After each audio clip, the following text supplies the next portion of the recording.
when you look at the space of autopsies, that sector has never really adopted technology and it has never modernized. We realize that the scalpel needs to be replaced with innovation and technology. And we came up with the CT scanner that would essentially photocopy, or I think in the US you might use the word Xerox, the deceased, and to scan the deceased and to have that replica of the deceased in its full intact form, where we can analyze from there and not using the scalpel at all. So that's essentially where that technology came from. Think about autopsies, right? So the practice of autopsy, but to do it virtually. This is fascinating technology with purpose. Welcome to the Digital Legacy Podcast, where we talk about death and dying in the digital age. If you ever asked, how do I protect myself and those I love if something unexpected happened to me? You're in the right place. I'm your host, Niki Weiss, and together we'll explore how to protect yourself in a world where both your physical and digital legacy leave a lasting impact.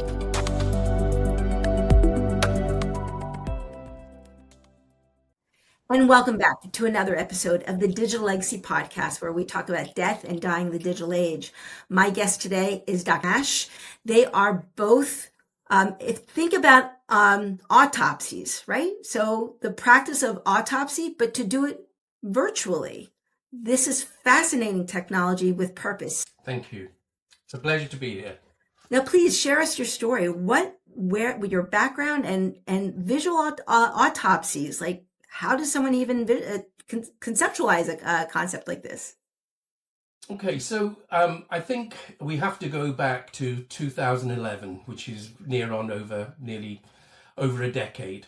And I think our stories kind of became true when two minds got together. Dr. Hemant, who is a leading forensic pathologist in the space of postmortem imaging, and myself, who is a corporate, if I had to give myself a title, it would be a corporate strategy in the death care sector. So it was a kind of meeting of two minds. And initially we talked a lot about death. We talked about postmortems. We talked about autopsies. We talked about a whole host of things. And one thing that came to light very, very quickly, that when you look at the space of autopsies, that sector has never really adopted technology and it has never modernized. So the reality is that what could we do in that space that would involve innovation and technology?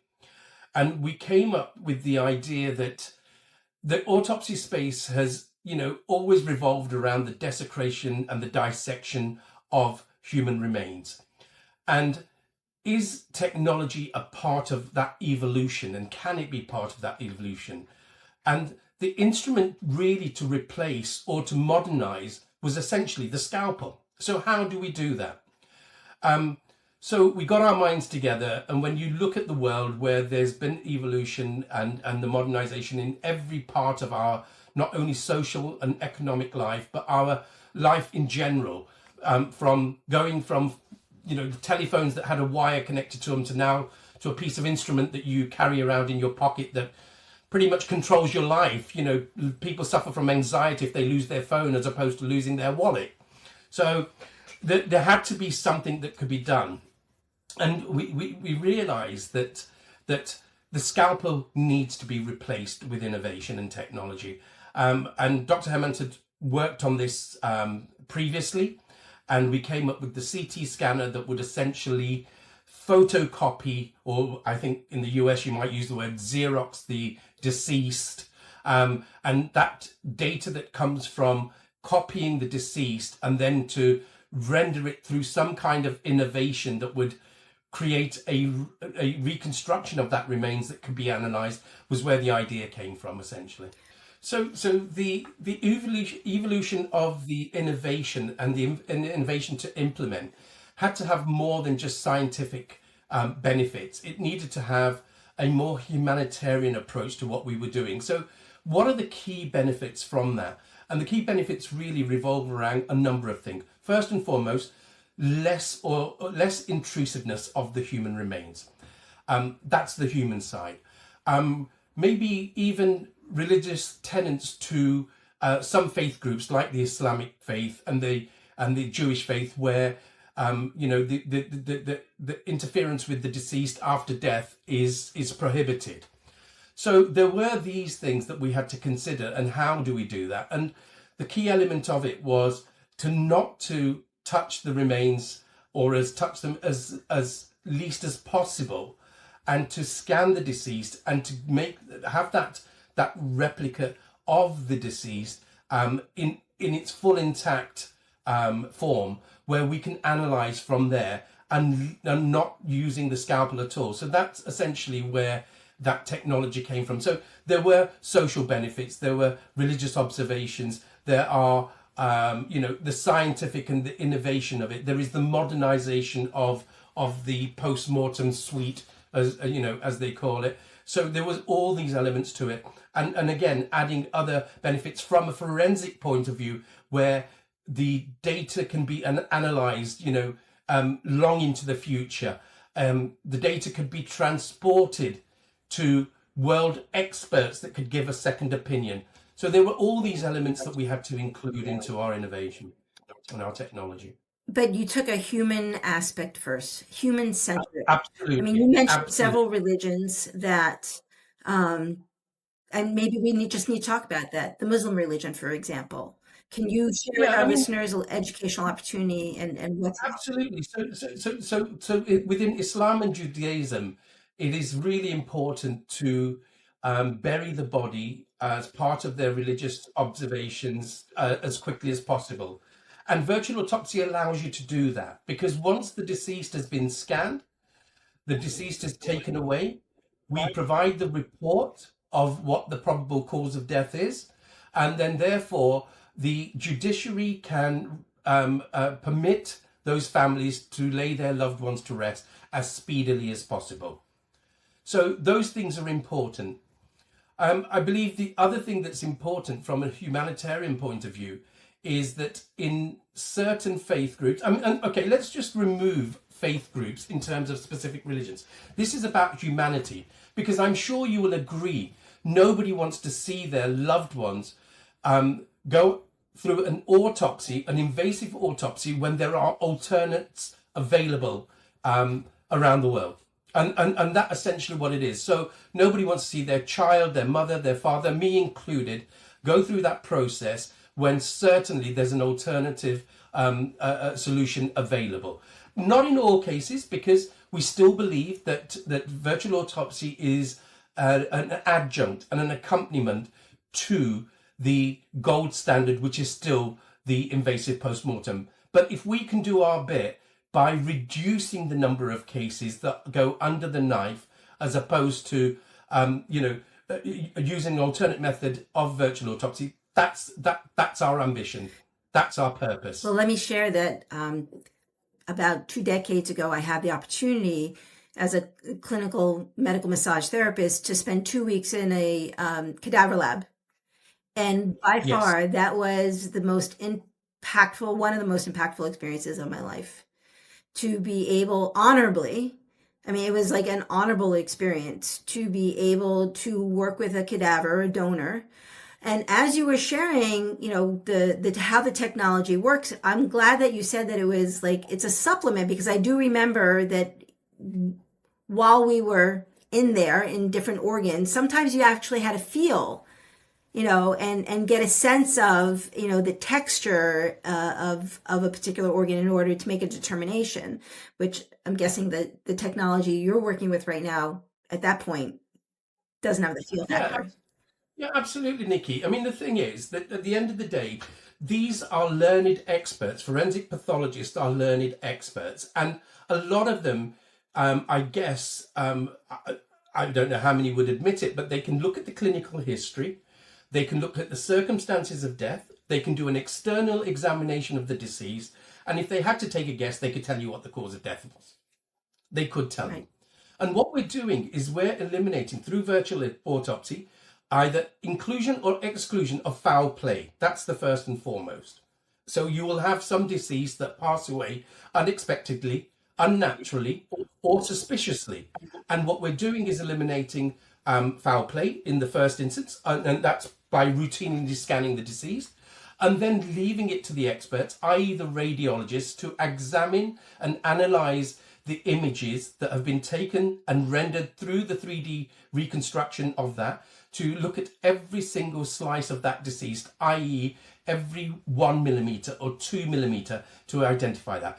The job of the radiologist, like it is the job of the toxicologist and the microbiologist, is to refer back to the coroner or the medical examiner and say, this is what I found, and these are the reasons we have found this. Do you concur? Because ultimately it's the medical examiners and the coroner, and certainly in criminal investigations, the judges, to say, we concur and we agree with your findings, as they would with toxicology. And I would think the legitimacy of this level of data, to be able to pull out photographs, digitize, that can be, and as technology evolves, to be able to give different perspectives, different depths, different, right?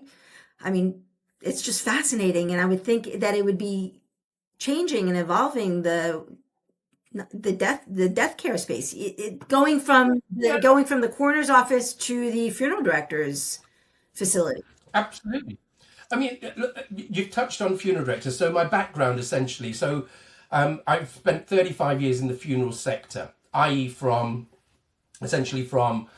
conducting funerals, from preparation of the deceased, from embalming the deceased, and so forth. So we know that in the funeral sector in particular, presentation is everything. So it's for the family. So when the family come for the viewing to see their loved one, it is always difficult to preserve the body or to display them in their best, I would say, form if the deceased has been embalmed after a post-mortem has taken, or autopsy has taken place, for reasons that I may or may not want to explain, that, but obviously the deceased undergoing an autopsy would have gone under a number of vessels and arteries being dissected, including the neck, right? And we can get graphic. I mean, let's get graphic, okay. right? So people are here for educational purposes, right? So we have an opportunity, you as an expert, to get into. So what are the main areas that would be opened up on a decedent in order to either conduct the autopsy and then the next phase? They will do usually what they call a Y incision and an I incision. A Y incision is from the left to the right of the neck down, absolute and down, and an I is straight from the neck down to the abdomen. And they also do the cranial, which is the head, which will go in the front or the back. It will open the whole of the head to take out the brain for examination. So this is the level of invasiveness that takes place in an autopsy. Now, if you can imagine that after the autopsy has taken place, the deceased is returned back to the family. The funeral directors are custodians of the deceased for the family until the final resting of that deceased. But the family will want to pay tribute to that loved one. And if somebody has got a short haircut or no hair, those marks are, incisions are exposed. They are exposed. And the best will of funeral directors and funeral professionals, they do their best to kind of hide that and maybe, use a head covering or whatever. But nevertheless, those marks are intrusive to families. They're distressing to families. They may leave an emotional scar and trauma on families.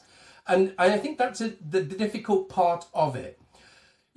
When you look at certain, actually not even faith groups, some families generally choose to go and bathe or wash their loved ones and to dress them in their own clothes. They choose to do that. It happens, may not happen so much certainly in North America, but it happens around the rest of the world, where families choose to go and do that as their last homage to their loved one. I mean, the truth is that most cultures around the world, their loved ones are at home when they pass. Yeah. I mean, if they're passing from a disease, not like where we are right now, where in the United States that they might be in a facility or in a hospital, an ICU unit, especially if they've got a long-term condition.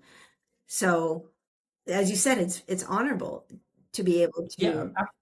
absolutely. So from what you're leaving the loved ones with a lasting memory is if they have undergone a virtual autopsy, there are no incisions, which means that when the deceased is being embalmed for preparation for viewing of that loved one, there is not the incisions that you would see if they had undergone a traditional autopsy, as we call it. I guess the question is, why is it taking so long? I mean, the MRI machine, CAT scans, they've been around for 3 decades. Absolutely. I will explain that to you. So, when you look at PMCT, or let's look at radiological imaging, and that goes right back to plain film X-ray. So it has been around for a long time. I would say probably 25 to 30 years in parts of the world, but it has never been turbocharged to the level of definition, usability, functionality that we have created as an organization. So whilst it's been around in a relatively primitive state and not really being accepted, I would say, in the forensic medicine fraternity from a usability experience. So there are certain things that it could do. What we've done over the last probably decade is turbocharged it to the capabilities it has now using technology. Why hasn't it been done before? It has. It has been done, and it has been done in a rudimentary form around the world, where people have and institutions have tried to develop it, not with a huge amount of enthusiasm, but something to assist them. And credit to all of them. Absolute credit to all of them, because every step makes it better for the deceased and for certainly the forensic medicine. So I think in the last decade, we have done a huge amount of work in that space, where we have got it to a standard where forensic pathologists, forensic radiologists in general, can look at our software environment, our hardware infrastructure, and say, actually, it's fit for purpose. It does the job. And then the adoption. Your company is an international company. It's got a global footprint, more so, but you're going further east. You're currently in the UK. You're established in the So UK. this is all British technology. It's founded on British technology, the infrastructure, the hardware, the actual physical infrastructure of creating buildings. That's all UK based. We have distributors in most parts of the world. I think we're in 104 countries, or we have a footprint in 104 countries. We are certainly, we have our project directors right across from the CIS region into the Middle East, South Asia, Southeast Asia, and I think the area that we have really kind of shied away from a little bit is the US, North America, even though we have a project director based out of Toronto. We've shied away from, because the landscape is slightly more complicated in the US in terms of whether they run a medical examiner's system there, or a coroner's system. And also each state has its own jurisdiction, its laws, bylaws, which makes it quite tricky to navigate around. But we have some kind of a presence, certainly in Toronto and North America and the Americas. Well, maybe we could talk a little bit about the technology. When we talk about death tech, I get sometimes a little bit of eye roll. People are like, it's just another buzzword. No, we're talking about technology that is very specific to our most humanistic state of existence, which is our death. Somebody told me once that when their loved one goes for an operation, they are anxious. And what they want to see is that there is a possibility that they will come out the other end from this operation, however intense it may be. But when it comes to death, it's not about hope, it's about trauma. Basically, families go through the psychological trauma they go through specifically. So if you look at the space we're in, when we investigate let's ask the question, who requires an autopsy? A death that has occurred unnaturally, unexpectedly, suddenly, and suspiciously. So each one of those components has an element of trauma behind it because it was never expected. So we're not talking about natural deaths that Auntie May is, In hospice. 101 years old and she's got terminal cancer and she's going to die at some point, because that's predetermined that that's going to happen. So trauma in human beings is affected by something that's totally unexpected, in whichever format. Well, now I have it. Do you have the statistics on country specific, maybe a sample of what percentage of people die of those four criteria that you just mentioned, the suspicious, unexpected? So let's take our home country, for example. So the UK has over 600,000 deaths per year. Out of that, they are, I think it's 110,000 are classified as unnatural deaths. 1/6. Yeah, 110,000. So essentially, last year, I think there was 86,000 deceased that went under an autopsy, or what we call in the UK, a post-mortem investigation through the knife. And from our point of view, certainly from the UK's perspective, I guess probably about 14,000 were done non-invasively, i.e. through virtual autopsy or PMCT, post-mortem imaging, whichever way you want to call it. I think what makes your company so, I don't want to use the word unique because it doesn't clarify the humanistic component. You're a mission-driven organization. Yes, we are. Yes, we are. The purpose, every organization needs to have a purpose. And I always believe that if we chase the achievement, the money will follow. And that's essentially what it is. So we fulfill our purpose, we leave a legacy, and we leave a legacy for future generations to keep developing. You know the landscape of technology and innovation. It grows month on month, if not day on day. So it'll always get better, even long after we're gone.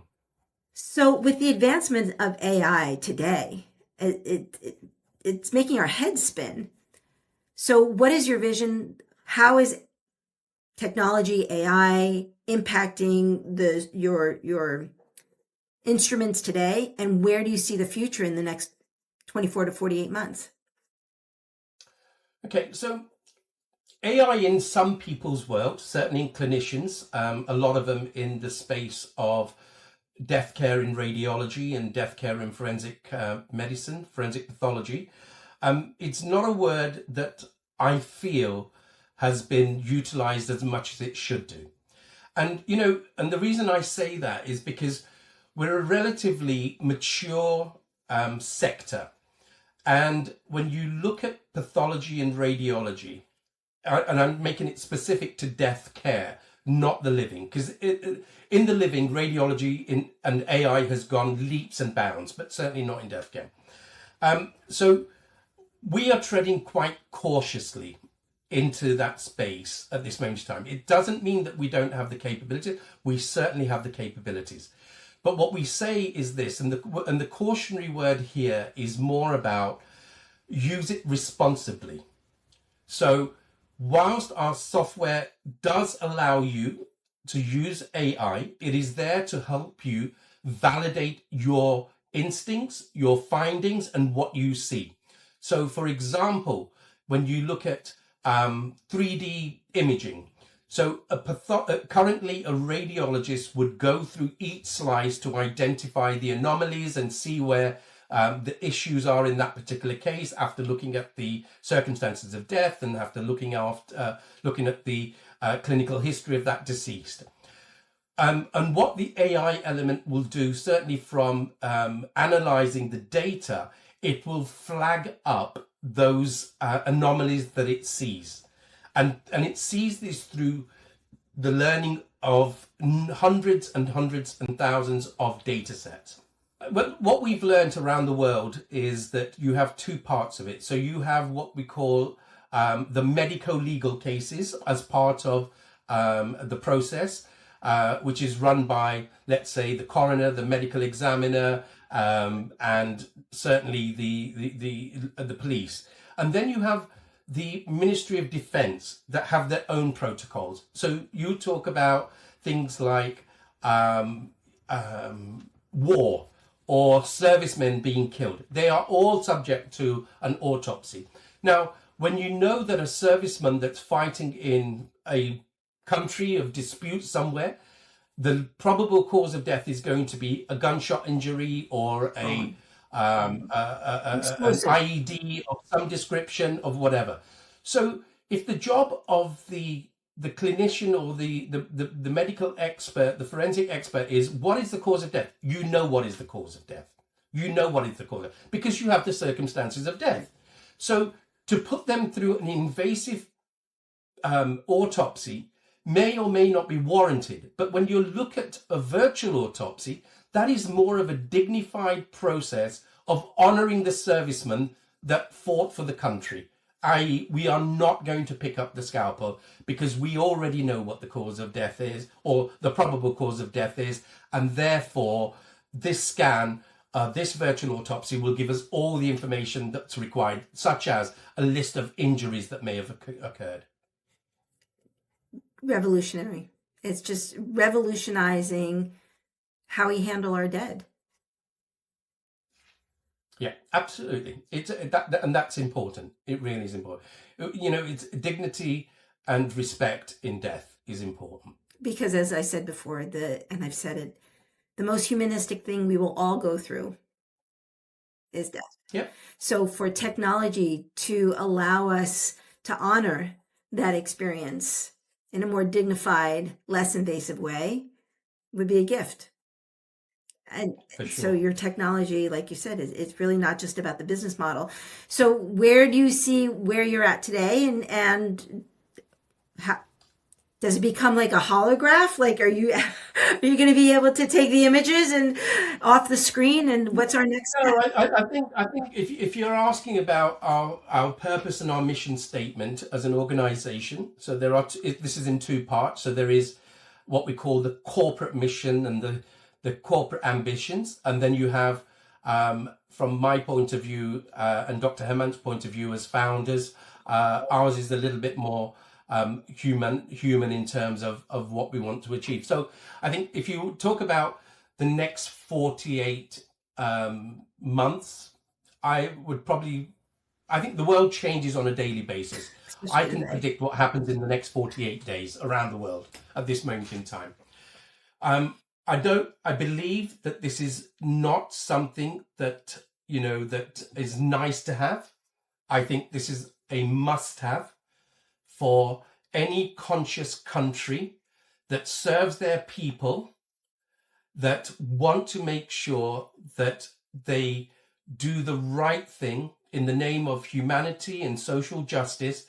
Virtual autopsy is what it is. I'm not saying that it should, you know, invasive or classical autopsies, which is the gold standard, because virtual autopsy cannot identify every cause of death. It is there as an adjunct. It is there to support you, like microbiology does and toxicology does. It is an adjunct and it will support you. What I can tell you that certainly from the work that we have done, in 93% of cases, virtual autopsy is enough to conclude and give you a report for the cause of death, requiring no other intervention to the deceased. And with that, my goodness, yeah. I feel honored to be able to have had this conversation with you. Thank you so much for your time and sharing your gifts and vision with the world. And I'm hoping that our paths will cross again. And with that, we'll end here. Absolutely. Thank you so much for inviting us. And it's been a real pleasure. We love nothing more than talking about what we do. But the net result from any of the talking that we do is that people are made aware of the alternatives that are out there. And that's enough for us. Yep. Peace of mind for those you leave behind. Thank you so much.